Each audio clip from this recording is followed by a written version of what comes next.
Hello everyone, welcome here. आज अपन बात करेंगे नेक्स्ट वीडियो की मोल कॉन्सेप्ट के। और आज जैसे कि अपन ने प्रीवियस वीडियो में बात की थी कि आज अपन जानने वाले हैं मिक्सचर एनालिसिस के बारे में। So basically what is mixture analysis? नाम से पता चल रहा है मिक्सचर एनालिसिस मतलब यहाँ अपन को एक मिक्सचर को एनालाइज करना है। मतलब हमें मिक्सचर के बारे में एक कहानी सुनाई जाएगी, उसके अंदर दो या दो से ज्यादा कंपोनेंट्स हो सकते हैं। एक कहानी सुनाएगा और उस कहानी के बेसिस पर अपन से उन कंपोनेंट्स के मास, मोल या उसके रिगार्डिंग कुछ और कैलकुलेशंस करवा सकता है या पूछ सकता है। ठीक है, लेकिन ये सब सीखने से पहले अपन को कुछ कॉमन चीजें पता होनी चाहिए, कॉमन रिएक्शन सीखनी पड़ेगी, जिनमें से कुछ आपको आती है और कुछ अभी अपन सीखेंगे। ठीक है, सो लेट्स स्टार्ट। सबसे पहले अपन बात करते हैं, एक सेकंड देना, एल्कली मेटल्स की। ठीक है, ये तो हम सब जानते हैं एल्कली मेटल्स क्या होते हैं और इसमें कौन कौन से एलिमेंट्स आते हैं। कौन कौन से आते हैं? हेली ना की रब से फरियाद, याद है ना? Lithium, sodium, potassium, rubidium and caesium. ठीक है, ये सब आते हैं एल्कली मेटल्स के अंदर। अब इनके बारे में एक इंफॉर्मेशन है एल्कली मेटल्स के बारे में जो मैं आपको यहाँ देना चाहता हूँ, और वो ये है कि all alkali metal all alkali metal carbonates are thermally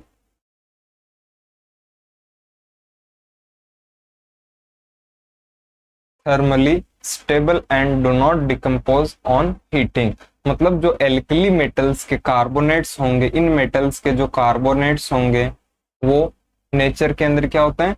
thermally stable. Thermally stable का मतलब उनको जब अपन हीट करेंगे, कितना भी हीट कर दें, वो डिकम्पोज नहीं होंगे। बट यहाँ पे एक एक्सेप्शन है। वो एक्सेप्शन क्या है? एक्सेप्ट लिथियम का कार्बोनेट Li2CO3 सॉलिड। जो लिथियम का कार्बोनेट होगा ये डिकम्पोज हो जाता है। कैसे होता है? बात करते हैं Li2CO3। ये होता है लिथियम का कार्बोनेट। जब अपन इसको हीट करते हैं, ठीक है, तब ये कुछ इस तरह से हो जाता है Li2O solid plus CO2, gas liberate हो जाती है यहाँ से, और ये थर्मली स्टेबल नहीं होता, ये डिकम्पोज हो जाता है जब अपन इसको हीट करते हैं। किसको? लिथियम के कार्बोनेट को। मतलब यहाँ पे अपन क्या बोल सकते हैं कि जितने भी एल्कली मेटल्स होंगे, ठीक है, लिख लेते हैं, एक काम करते हैं अपन,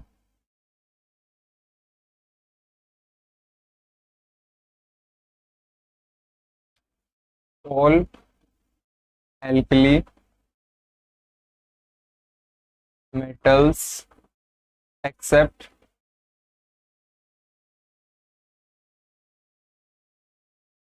सॉरी, यहाँ पे all alkali metal carbonates accept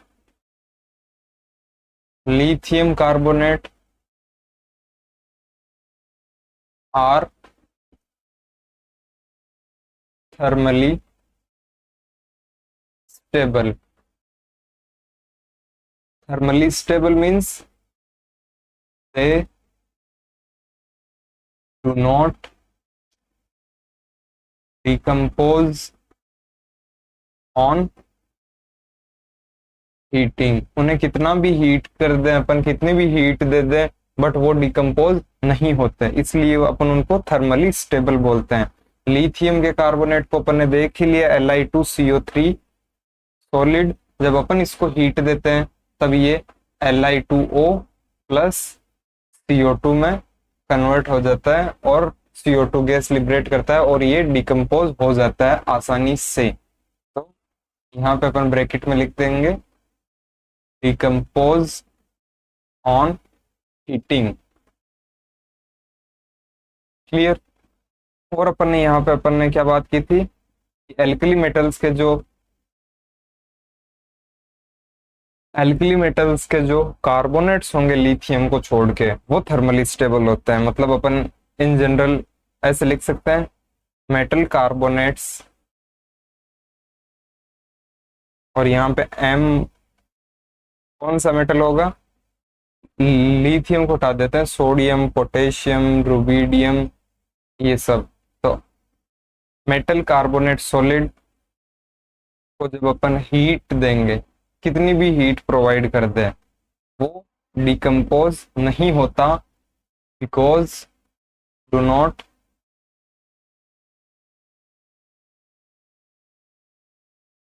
decompose, because it is thermally stable and nature. Clear. वहीं सेम इसी तरह से अपन बात करते हैं एल्कली अर्थ मेटल्स की। एल्कली अर्थ मेटल्स में कौन कौन से होते हैं, एक सेकेंड, बेटा, मांगे, कन्या, सुंदर, बाप, राजी एंड सोन, ये एस है। ठीक है। तो अब जब अपन इनकी बात करते हैं तो इनमें एक चीज का ध्यान रखना, और वो ये होगी कि जो ये तीन होते हैं ऊपर वाले, बेटा, मांगे, कन्या, ठीक है, बेरिलियम, मैग्नीशियम, कैल्शियम, ठीक है, जो ये तीन होते हैं वो क्या होते हैं, ये थर्मली स्टेबल नहीं होते हैं, ये डिकम्पोज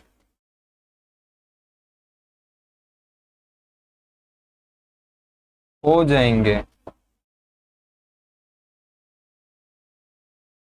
अपने बेसिकली ये तीन ही काम में आने वाले हैं, बट जो ये होंगे ये थर्मली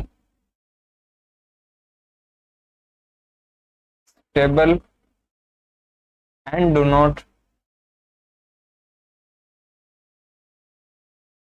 डिकम्पोज, और ये डिकम्पोज हो जाएंगे। मतलब थर्मली जब अपन इनको हीट देंगे तो अपन क्या बोल सकते हैं, ये क्या होंगे, थर्मली अनस्टेबल।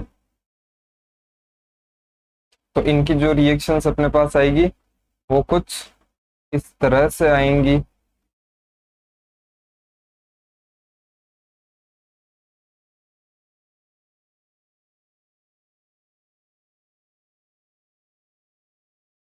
एक सेकेंड देना,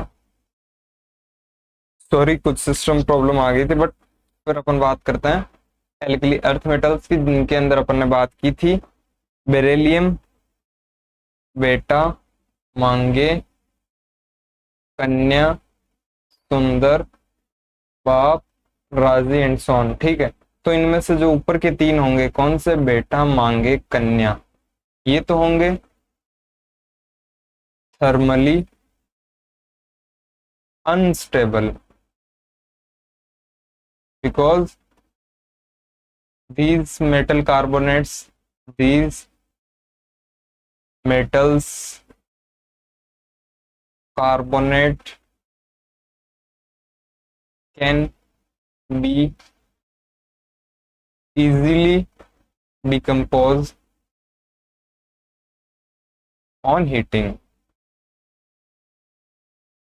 क्लियर। वहीं इसके बाद वालों मेटल्स की बात करते हैं, इसके बाद वाले मेटल्स की तो ये इतने इन जनरल अपने काम में नहीं आएंगे, इन तीन के बारे में ध्यान रखना है, और इनकी डिकम्पोजिशन की रिएक्शंस भी अपन देखेंगे अभी, वो भी याद रखनी है। इनकी कोई रिएक्शंस नहीं होंगी क्योंकि ये thermally stable in nature, means do not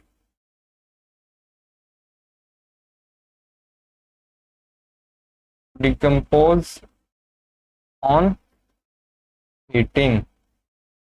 clear. तो अपन इनकी रिएक्शंस की बात करते हैं। सबसे पहले बात करते हैं बेरिलियम के कार्बोनेट की, BeCO3। जब अपन इसको हीट करेंगे तो अपने पास क्या आएगा, क्या आएगा, BeO, उस मेटल का oxide plus CO2 gas liberate होगी। ठीक है। सिमिलरली अपन बात करें CaCO3 कैल्शियम कार्बोनेट की, तो इसकी रिएक्शंस तो आपने सबने पढ़ रखी होगी कि जब अपन इसको हीट करेंगे तब ये किस में कन्वर्ट होता है, CaO प्लस CO2 गैस। ये सॉलिड है, ये सॉलिड है। और सिमिलरली मैग्नीशियम के कार्बोनेट को भी जब अपन हीट करते हैं तब वो क्या बनाता है, MgO solid plus CO2 gas. ये सब डिकम्पोजिशन रिएक्शंस है, मतलब डिकम्पोज ऑन हीटिंग। और जो हीट करने पे डिकम्पोज हो जाए उनको अपन क्या बोलते हैं, थर्मली अनस्टेबल। सिमिलरली इसके आगे वाले जो SR DA वगैरह होंगे वो क्या होते हैं, thermally stable in nature and they do not decompose on heating. ठीक है, ये डिकम्पोज नहीं होंगे हीट करने पे। जो रिएक्शंस आपको आती थी अच्छी बात है, नहीं आती थी तो आपने अभी यहाँ पे सीखी और आगे जाके और अच्छे से सीखेंगे। इसके आगे के जो होते हैं अभी मैंने बता दिया, Mg के आगे के जो होते हैं SR वगैरह वो थर्मली स्टेबल होते हैं। अपन यहाँ इन तीन की ही बात करते हैं, ये तीन ही अपने काम में आने वाले हैं आगे क्वेश्चन के अंदर। ठीक है, क्लियर। नेक्स्ट अपन बात करते हैं बाइकार्बोनेट्स की, मतलब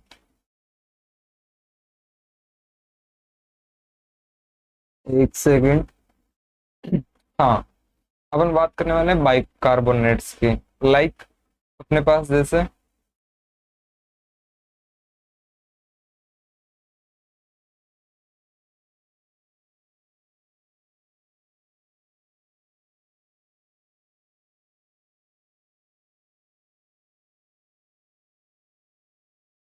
कोई एक बाइकार्बोनेट दिया हुआ है, जैसे अपन लेके चलते हैं सोडियम बाइकार्बोनेट NaHCO3 सॉलिड। ठीक है, ये बनाता है एन, हीट करने पे डिकम्पोज होके Na2CO3 plus H2O plus CO2, और H2 और CO2 गैसेस होती है यहाँ पे, और इसको यहाँ बैलेंस कर देते हैं। तो ये अपना है सोडियम बाइकार्बोनेट।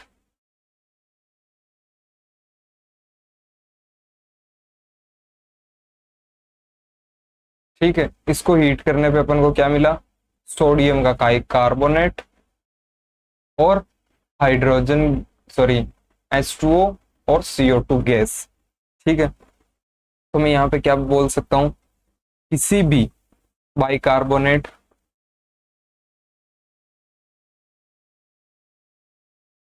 को जब अपन हीट करेंगे, किसी भी metal bicarbonate,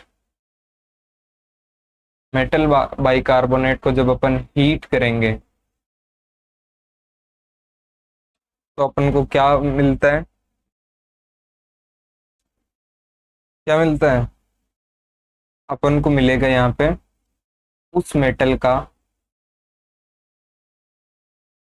carbonate plus H2O gas and CO2 gas.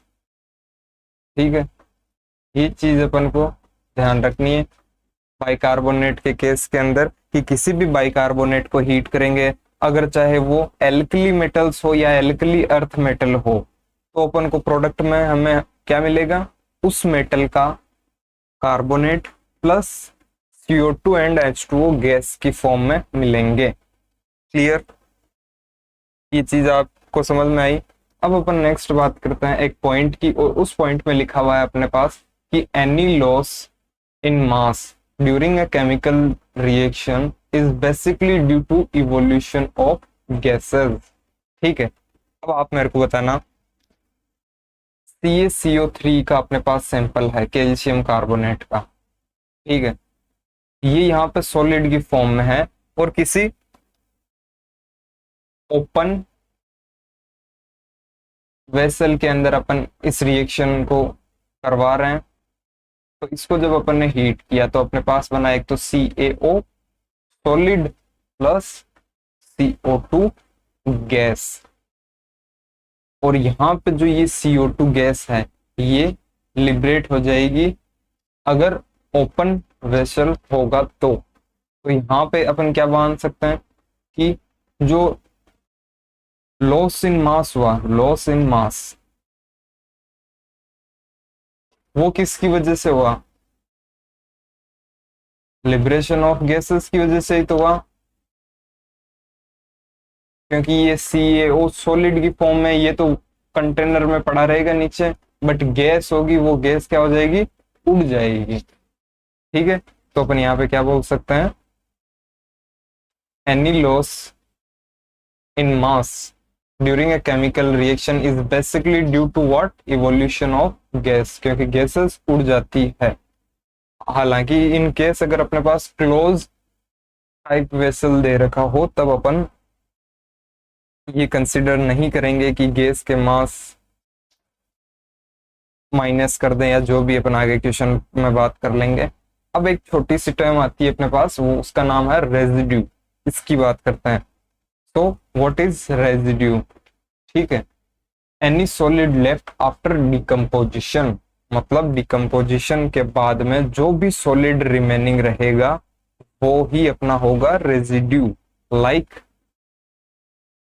अपन बात करें, यहाँ पे अपने पास है CaCO3 सॉलिड, अभी अपन ने बात करती, इसको हीट करने पे क्या होगा, CaO प्लस CO2 गैस, यहाँ पे CaO सॉलिड की फॉर्म में रहेगा, CO2 गैस क्या होगी, निकल जाएगी बाहर, गैस है तो उड़ जाएगी, पीछे रिमेनिंग क्या बचा after decomposition, solid remaining after decomposition is called residue, यही अपना क्या होगा, रेजिड्यू। ठीक है, जैसे यहाँ पे जरूरी नहीं है कि रेजिड्यू हमेशा प्रोडक्ट ही हो, रिएक्टेंट भी हो सकता है अगर उसने डिकम्पोजिशन में पार्ट नहीं लिया हो या रिएक्टेंट से प्रोडक्ट में फॉर्म नहीं हुआ हो। अगर अपने पास कोई रिएक्टेंट भी रिमेनिंग है तो वो भी, सॉलिड रिएक्टेंट भी रिमेनिंग है तो वो भी अपना क्या हो सकता है, रेजिड्यू हो सकता है। ठीक है, ना कि केवल सिर्फ प्रोडक्ट में जो डिकम्पोजिशन में जो सॉलिड होगा वही अपना रेजिड्यू होगा। लाइक अगर अपन एग्जांपल की बात करें, ये तो अपन ने देख लिया कि Ca, छोड़ो इसकी बात कर लेते हैं, MgCO3 सॉलिड, जब ये डिकम्पोज होगा तब क्या बनाएगा, MgO solid plus again CO2 gas, CO2 gas निकल जाएगी, यहां से लिबरेट हो जाएगी, पीछे क्या बचा, MgO, वहीं अपने पास एक रिएक्शन दे दी सोडियम कार्बोनेट की, Na2CO3, इसको जब अपन हीट करेंगे तो अपन ने क्या देखा था, एल्कली मेटल्स होते हैं वो थर्मली स्टेबल होते हैं एक्सेप्ट लिथियम। ठीक है, तो ये डिकम्पोजिशन में पार्टिसिपेट नहीं करेंगे, तो यहाँ पे अपने पास क्या बचेगा, इसको हीट करने के बाद में भी अपने पास क्या बचेगा, सेम यही रिएक्टेंट पड़ा रहेगा कंटेनर में। तो जो ये दोनों होंगे सॉलिड रिमेनिंग आफ्टर डिकम्पोजिशन, मतलब हीट करने के बाद, ये दोनों ही अपने क्या होंगे, रेजिड्यू। क्लियर दैट, ठीक है, अपन ने इतना सब जान लिया मिक्सचर एनालिसिस के बारे में। अब उस मिक्सचर को एनालाइज करने की बारी आ गई है, वो वक्त आ गया है, तो अपन क्या करते हैं, मिक्सचर को एनालाइज करते हैं। So let's start with a question. Question में अपने पास क्या गिवन है, अपने पास 10 ग्राम सैंपल ऑफ MgCO3 है। ठीक है, मैग्नीशियम कार्बोनेट और सोडियम कार्बोनेट अपन को गिवन है, इनको हीट करने पे जो एंड CO2 गैस लिबरेट, इनको हीट करने पे जो CO2 गैस लिबरेट होती है उसने वॉल्यूम ऑक्यूपाइड कर रखा है, वो दे रखा है अपन को 2.4 लीटर वॉल्यूम, और किस कंडीशन पे दे रखा है 1 एटीएम, एंड ये कुछ स्पेसिफिक कंडीशन दे रखी है 300 केल्विन। अगर यहाँ पे 300 की जगह 0 डिग्री सेंट, सॉरी यहाँ पे 273 केल्विन होता तो अपन क्या मान सकते थे कि कंडीशन क्या है, एनटीपी या एसटीपी। बट यहाँ पे अपन को अलग से कंडीशंस दे रखी है। और अपन को पूछा क्या है यहाँ पे, परसेंटेज कंपोजिशन बतानी है मिक्सचर की। क्लियर? तो अपन सबसे पहले स्टार्ट करते हैं जो अपन को गिवन डेटा है उसी से। अपने पास है एक तो magnesium carbonate plus sodium Na2CO3, ये अपन को गिवन है। और इस गिवन सैंपल का जो मास दे रखा है वो अपन को कितना दे रखा है, 10 ग्राम्स। ठीक है, इसके अलावा अपन को पता है जो सोडियम का कार्बोनेट होता है, ये एल्कली मेटल्स के कार्बोनेट्स है, ये थर्मली स्टेबल होते हैं, इनका डिकम्पोजिशन नहीं होता, ये डिकम्पोज नहीं होंगे। ठीक है, तो यहाँ पे जो वॉल्यूम होगा CO2 का, वो CO2 सिर्फ किससे लिबरेट हो रही होगी, MgCO3 से। ठीक है, तो यहाँ पे मैं लिख लेता हूं MgCO3 जब डिकम्पोज हुआ तो वो क्या बनाता है, MgO plus CO2 gas liberate होती है। और इस CO2 गैस की वॉल्यूम अपन को गिवन है, वो वॉल्यूम कितनी है, 2.4 लीटर। ठीक है, तो अपन इस गिवन, और ये किस कंडीशन पे दे रखी है, 1 एटीएम पे प्लस 300 केल्विन, ये कुछ स्पेसिफिक कंडीशन दे रखी है। तो क्या अपन इस कंडीशन से इसके मोल्स पता कर सकते हैं? जब इसके मोल पता कर लेंगे तो अपन ने स्टोइक्योमेट्री में देखा था, अपन इसके भी मोल्स पता कर सकते हैं, फिर इसका मास पता कर सकते हैं। तो सबसे पहले अपन इसके मोल्स पता करते हैं। अपन को क्या गिवन था कि वॉल्यूम ऑफ CO2 कितना है, 2.4 लीटर। और स्पेसिफिक कंडीशंस क्या है, 1 एटीएम प्रेशर दे रखा है, और टेम्परेचर क्या दे रखा है, 300 kelvin. As we all know that our ideal gas equation which is PV is equals to nRT, अपन इससे मोल्स कैलकुलेट कर सकते हैं अगर अपन को प्रेशर, वॉल्यूम और टेम्परेचर पता हो तो, किसी भी गैस के लिए। तो ये CO2 गैस की बात कर रहे हैं अपन। प्रेशर अपन को गिवन है, वॉल्यूम अपन को पता है, मोल्स अपन को पता करना है, आर गैस कांस्टेंट अपन को पता है, टेम्परेचर अपन को पता है। तो अपन को क्या नहीं पता, अपन को सिर्फ कैलकुलेशन नहीं पता, और वो अपन करके देख लेते हैं। वो क्या होगी, मोल्स कैलकुलेट करना है तो ये RT नीचे चले जाएंगे, तो PV अपॉन RT। यहाँ पे मोल्स के अंदर क्या हो जाएंगे, मोल्स ऑफ CO2, इसके अंदर PVRT, इन सब की वैल्यूज पुट करेंगे। प्रेशर कितना है अपने पास, 1 एटीएम, वॉल्यूम कितनी गिवन है, 2.4 लीटर, अपॉन आर की वैल्यू क्या होती है, गैस कांस्टेंट की वैल्यू होती है 0.0821, मल्टीप्लाई टेम्परेचर अपन को कितना गिवन है, 300 केल्विन। टेम्परेचर हमेशा केल्विन में लेते हैं। यहाँ से अपन नंबर ऑफ मोल्स कैलकुलेट कर सकते हैं। कैसे करेंगे, अपन लेंगे यहाँ पे काम अप्रोक्सीमेशन। वो कैसे बात करते हैं, ऐसी कैलकुलेशंस आती है ना, तब आपको एकदम कैलकुलेटर से प्रिसाइजली नहीं करना। हाँ, जेई एडवांस की बात अलग है, वहां पे आपको प्रिसाइजली कैलकुलेट करवा सकता है, बट अकॉर्डिंग टू नीट और जेई मेंस आपको उतना प्रिसाइजली कैलकुलेट नहीं करना। एक अप्रोक्सीमेशन आइडिया आपको आना चाहिए। लाइक यहाँ पे 1 है, इसको छोड़ो, 2.4 है, यहाँ पे ये है, मतलब यहाँ पे पॉइंट क्या कितने के बाद है, 4 के बाद। तो मैं यहाँ पे मल्टीप्लाई कर दूं 10,000 से, ये पॉइंट कैंसिल हो गया। इस पॉइंट को कैंसिल करने के लिए मैं यहाँ से मल्टीप्लाई कर दूं 10 से, तो ये अपने पास कितना हो गया, ये तो हो गया 821, और ये हो गया 24, पॉइंट हट गए हैं। और यहाँ से 0 से 0 कैंसिल हो जाएगा, ये 2 0 से ये 2 0 गया, तो ऊपर क्या बचा, 240 अपॉन नीचे कितना बचा 821 मल्टीप्लाई 3। ठीक है, इन दोनों को अपन 2 से डिवाइड करते हैं। इसको 2 से डिवाइड करने पे 120 120। इसको 2 से डिवाइड करते हैं तो 410 ले लेते हैं। ठीक है, 0.5 आएगा आगे, बट अपन 0 लेके चल लेते हैं, है ना। ठीक है, अब आगे क्या करेंगे अपन, इसको 3 से मल्टीप्लाई करेंगे। 3 से मल्टीप्लाई करेंगे तो अपने पास क्या आ जाएगा, 3 0 0, 3 1 जा 3, 3 4 जा 12। ठीक है, ये आ रहा अपने पास, हाँ कि ना, आ रहा है क्या, ये आ रहा है। अब इसको अप्रोक्सीमेटली अपन डिवाइड करें, आपको यहाँ पे पता हो तो, यहाँ पे 821 से 410 आया था, यहाँ पे समथिंग और था, मतलब 410 से वैल्यू बड़ी थी, तो यहाँ पे जो अपने पास आई ये वैल्यू क्या होगी, थोड़ी सी छोटी, मतलब अप्रोक्सीमेटली यहाँ पे जब अपन कैलकुलेट करके देखते हैं तो अपने पास आएगा 0.1 मोल। ठीक है, अब यहाँ पे CO2 गैस के अपन को मोल्स पता चल गए, कितने मोल्स है, 0.1 मोल।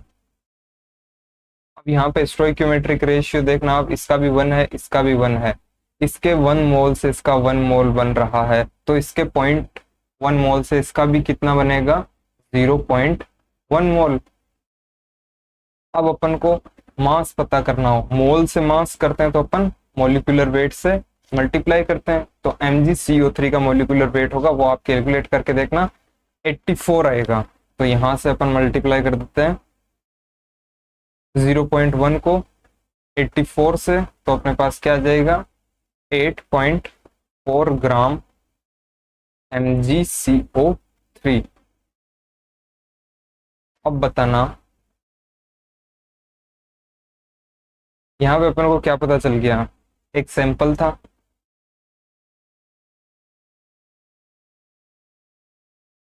सैंपल का मास अपन को क्या गिवन था, 10 ग्राम्स।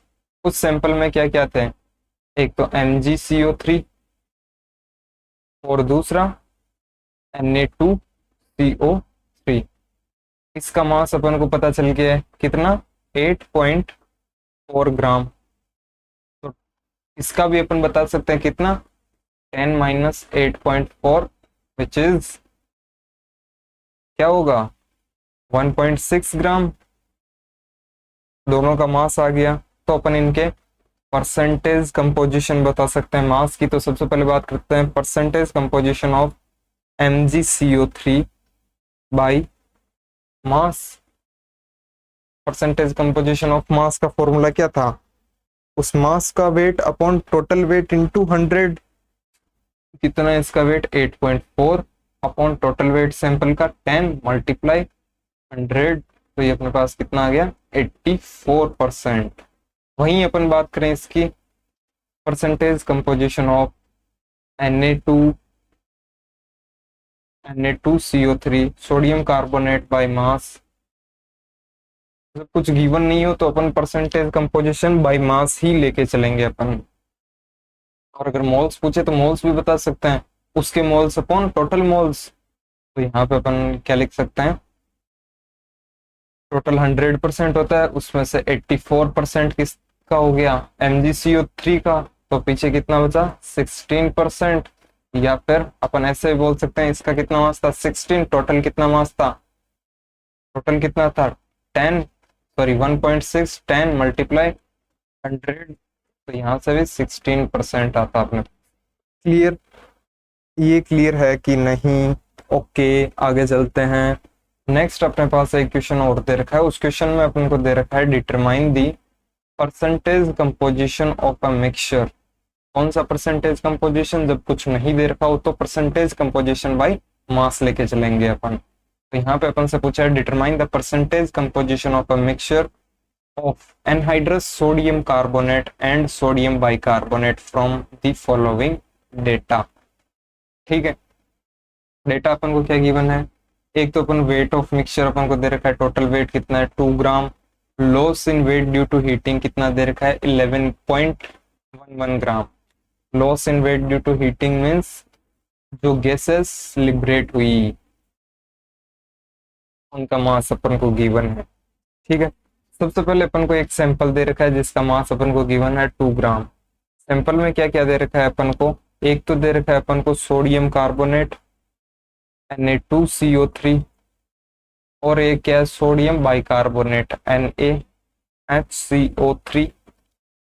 सोडियम कार्बोनेट हीट करने पे डिकम्पोज नहीं होता, जबकि सोडियम बाइकार्बोनेट हीट करने पे डिकम्पोज हो जाता है। अभी अपन ने रिएक्शन देखी थी, तो अपन इसी का मास लेके चल लेते हैं। लेट x ग्राम होगा ये, x ग्राम इन रिएक्शन। ठीक है, यहाँ पे 0.11 ग्राम है। ये क्या होगा, रिएक्शन में जितनी भी गैसेस बनेगी उनका मास, बिकॉज लॉस इन मास किसकी वजह से होता है, पढ़ लिया अपन ने, गैसेस की वजह से, लिबरेशन ऑफ गैसेस की वजह से होता है। ठीक है ना, तो अपन यहाँ पे क्या लिख सकते हैं,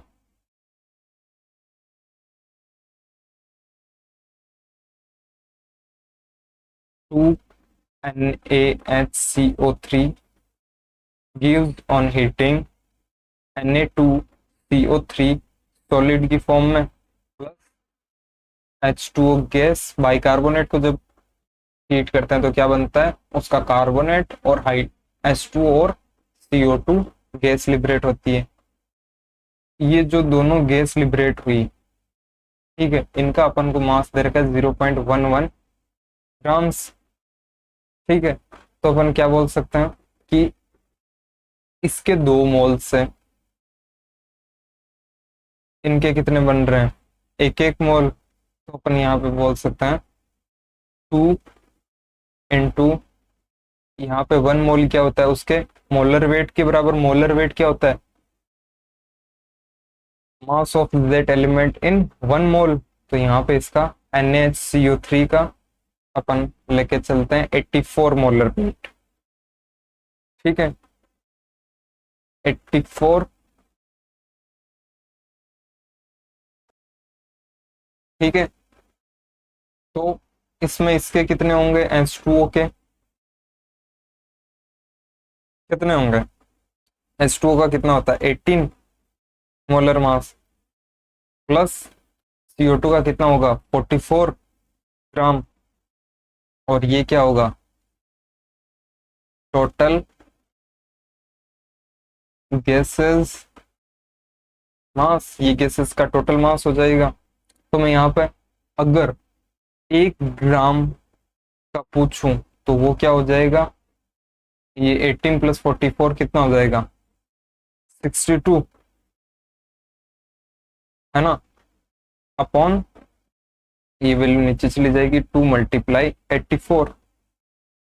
ठीक है, अपन ने क्या माना था, रिएक्शन के अंदर x ग्राम सोडियम बाइकार्बोनेट, तो अपन को x ग्राम बताना होगा।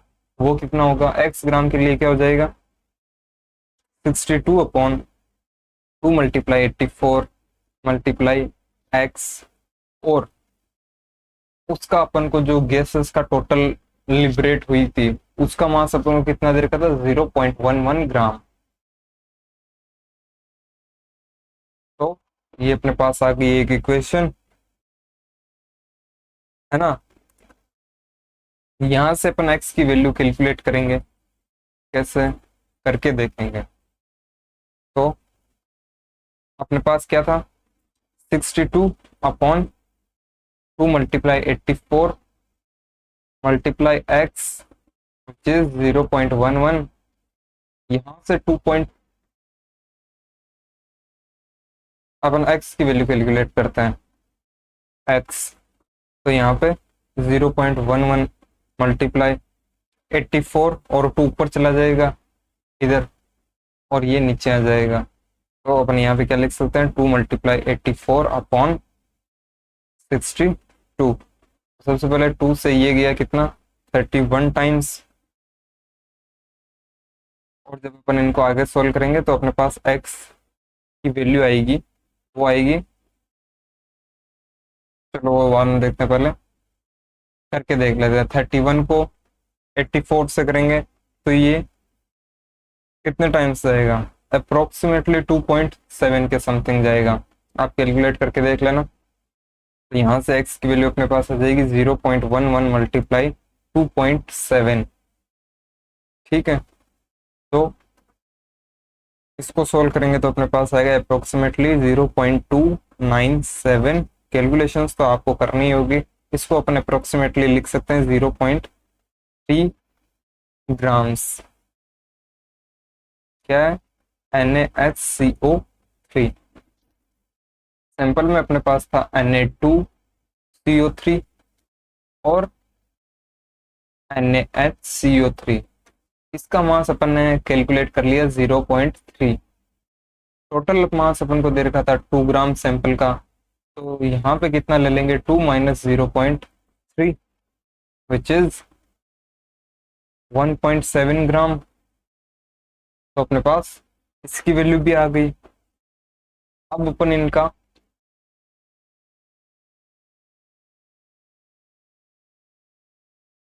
परसेंटेज कंपोजिशन बता देंगे। कैसे, परसेंटेज कंपोजिशन ऑफ NaHCO3, इसका क्या बताएंगे। NaHCO3 का मास क्या था रिएक्शन में, 0.3। टोटल मास सैंपल का क्या था, 2 मल्टीप्लाई 100। तो यहाँ से अपने पास आ जाएगा 15%। क्लियर। नेक्स्ट अपन बात करते हैं परसेंटेज कंपोजिशन ऑफ Na2CO3। तो इसके अंदर 100 माइनस 15 करके अपन डायरेक्टली बता सकते हैं कितना होगा, 75%। क्लियर, हाँ कि ना। ठीक है, आई होप आपको समझ में आया होगा। चलते हैं नेक्स्ट क्वेश्चन पे। नेक्स्ट क्वेश्चन के अंदर अपन को गिवन है, क्या गिवन है, एक सेकंड देना। 92 ग्राम mixture of CaCO3 and MgCO3 का सैंपल है, जिसका मिक्सचर है उसका अपन को मास दे रखा है 92 gram total mass. Heated strongly in an open vessel, मतलब जो गैसेस होंगी वो उड़ जाएगी। After complete decomposition of the carbonate, इन दोनों कार्बोनेट CaCO3 और MgCO3, इनके कंप्लीट डिकम्पोजिशन के बाद में it founds that the weight of residue, मतलब solid remaining after complete decomposition is known as residue. अपन ने बात की थी ना पहले, ठीक है। Left behind is 48 gram residue अपने पास बचा है। Find the mass of MgCO3 in grams in the mixture. Magnesium carbonate का मास बताना है अपन को ग्राम्स के अंदर मिक्सचर में, जिसके अंदर अपन को टोटल मास दे रखा है मिक्सचर का 92 ग्राम। तो इसको सोल्व करने के लिए सबसे पहले अपन स्टार्टिंग कुछ इस तरीके से करेंगे कि एक अपने पास गिवन है सैंपल, जिसमें क्या है, CaCO3 सॉलिड। दूसरा गिवन अपन को MgCO3, ये भी क्या है, सॉलिड। इनके डिकम्पोजिशन करेंगे अपन। सबसे पहले इनको हीट करेंगे। हीट करने पे अपने पास क्या आता है, एक तो आता है CaO solid plus CO2 gas liberate होगी। यहाँ पे भी MgO प्लस CO2 गैस ये गैस लिबरेट हो जाएगी। अब इस पूरे सैंपल का मास अपन को गिवन है, कितना है, 92 ग्राम। ठीक है, तो आप देखना यहाँ पे कि इसका अपन को बताना है कितना मास होगा सैंपल में। तो अपन इसको मान लेते हैं x, अपन ने मान लिया x ग्राम होगा सैंपल में, ठीक है ना। ठीक है, इसका x ग्राम होगा तो टोटल सैंपल कितना था, 92 ग्राम।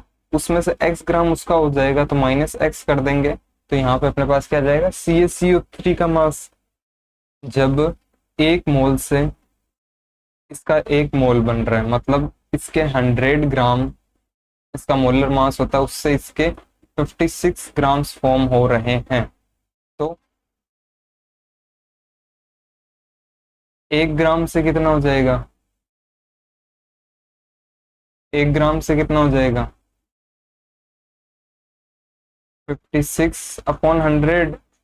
तो 92 माइनस एक्स ग्राम से कितना हो जाएगा, 56/100 मल्टीप्लाई 92 माइनस एक्स, इतना ग्राम हो जाएगा। सिमिलरली यहाँ पे 84 ग्राम इसका मोलर मास होता है MgCO3 का, तो इससे MgO बनता है कितना, 40 ग्राम। तो इसके 1 ग्राम से कितना बन जाएगा, 40/84। तो इसके x ग्राम से कितना बन जाएगा, x ग्राम से मल्टीप्लाई x। तो अपन यहां से क्या लिख सकते हैं, जो रेजिड्यू होगा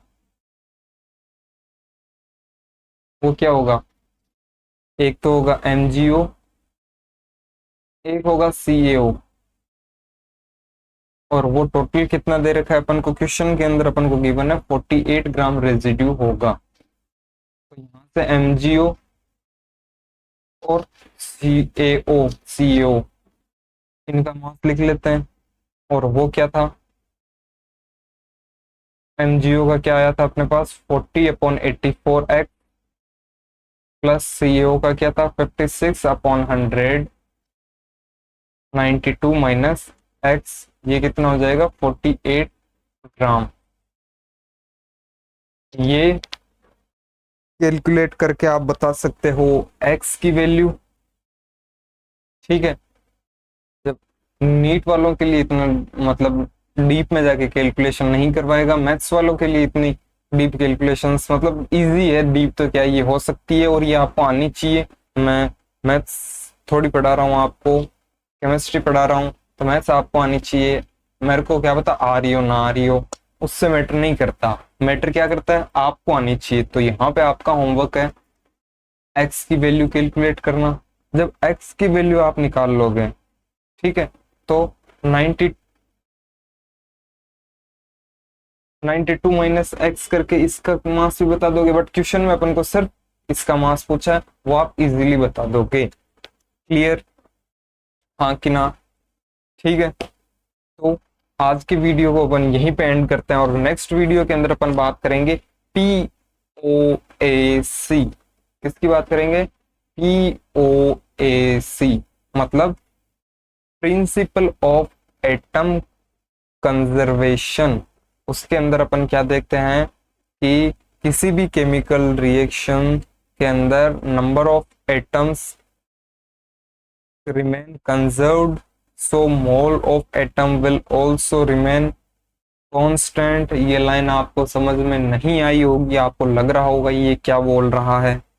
ठीक है, मैं क्या बोल रहा हूँ वो बताऊंगा नेक्स्ट वीडियो में। तब तक के लिए thank you so much for watching, bye.